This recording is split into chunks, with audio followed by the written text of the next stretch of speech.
jeunes là, quand on vous dit d'être patient là, c'est pour que vous ne tombiez pas plus tard dans des situations malheureuses.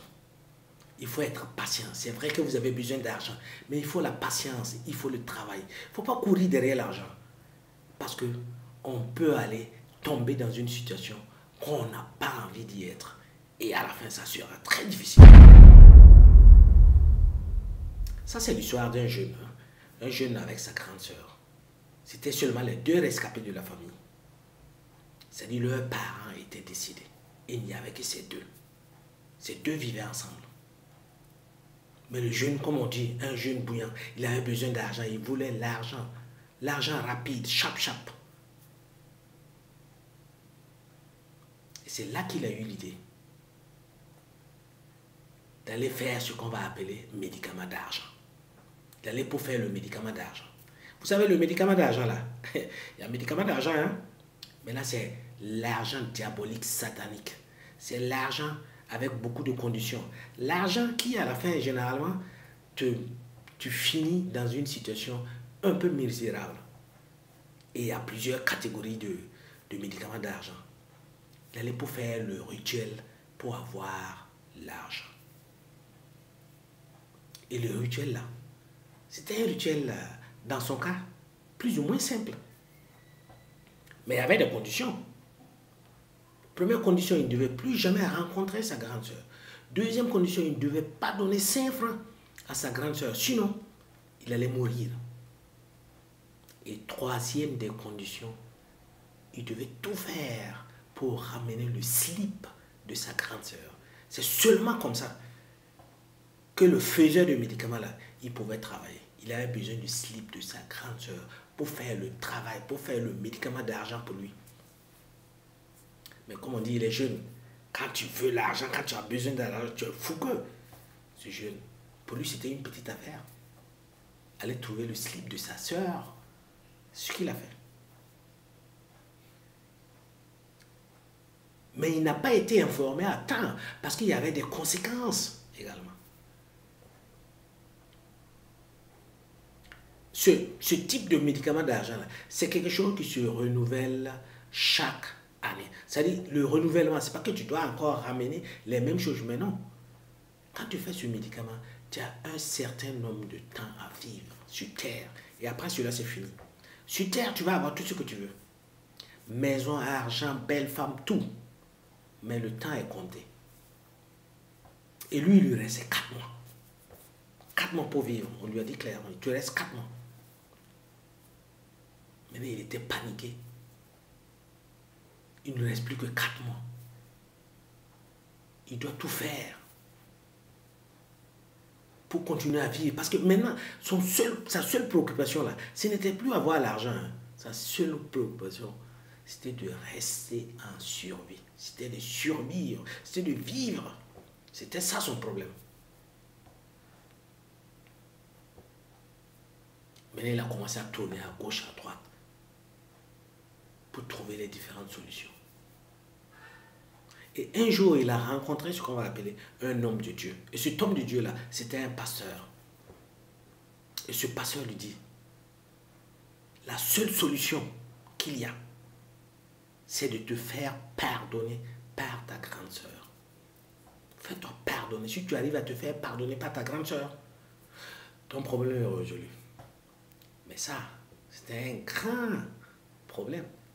Parce que cela faisait 5 ans qu'il n'avait pas vu sa grande sœur. 5 ans qu'il n'avait pas mis les pieds chez sa grande sœur. 5 ans qu'il n'avait rien donné à sa grande sœur. 5 ans qu'il n'était plus en communication avec sa grande sœur. Et il fallait partir et lui demander pardon. Il n'y avait pas d'autre solution. C'était la seule chose à faire. Donc il s'est fait accompagner chez la grande sœur. Dès qu'il arriva devant la porte, sa grande sœur le reconnut. Sa grande sœur l'a appelé par son nom. Le monsieur, il est tombé. Il a commencé à rouler par terre. Il pleurait, il criait. Il demande à sa grande sœur de le pardonner.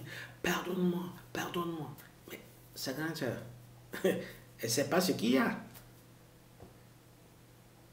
Donc elle lui demandait, Te pardonner, pardonner, explique-moi. Je n'arrive pas à comprendre pourquoi je dois te pardonner. Qu'est-ce qui est en train de se passer? Explique-moi. Expliquez-moi ce qui est en train de se passer. Vous qui êtes avec lui, expliquez-moi.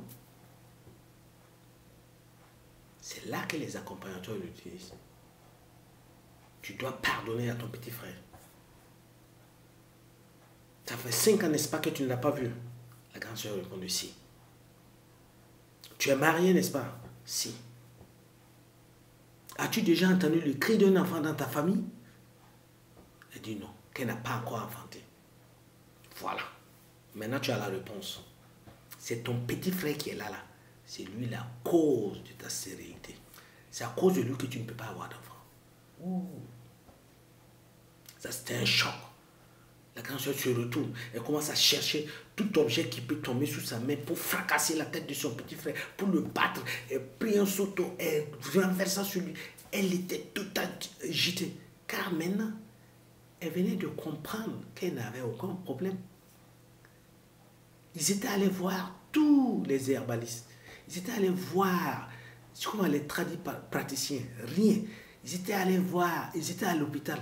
Ils ont fait tous les tests possibles.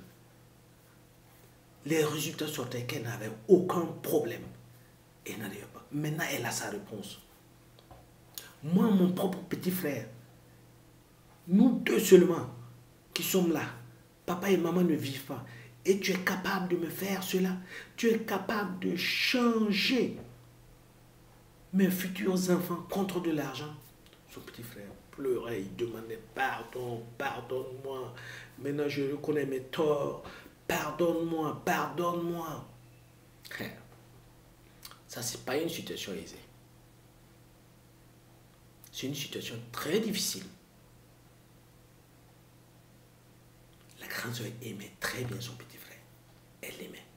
Parce qu'elle a tout fait pour son petit frère. Il n'y a que nous deux. Comment tu peux oser me faire cela?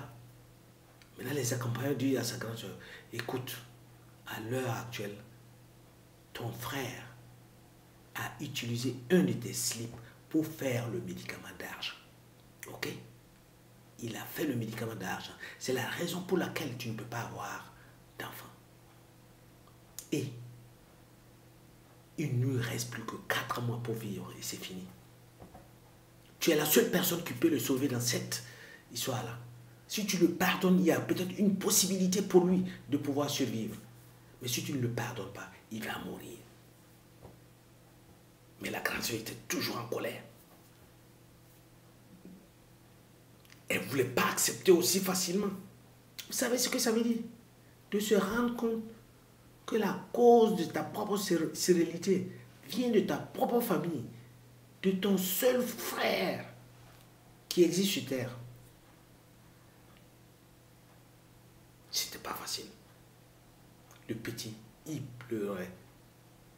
Il promettait à sa grande soeur qu'il allait changer. Il ne voulait plus de l'argent. Il voulait plus de rien. Il voulait seulement vivre. Vivre. C'est là on dit souvent que quand on est trop pressé là, c'est tête de chien, on paye. Quand on est pressé là, tête de chien, on va payer. Vous, dans votre cas, serez-vous prêt à pardonner à votre petit frère? Est-ce que vous allez le pardonner après ce qui s'est passé? Laissez vos commentaires. Commentez.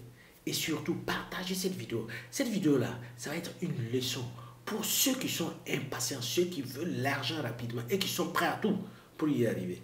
C'est une grande leçon pour eux. Partagez massivement la vidéo. Et à la prochaine.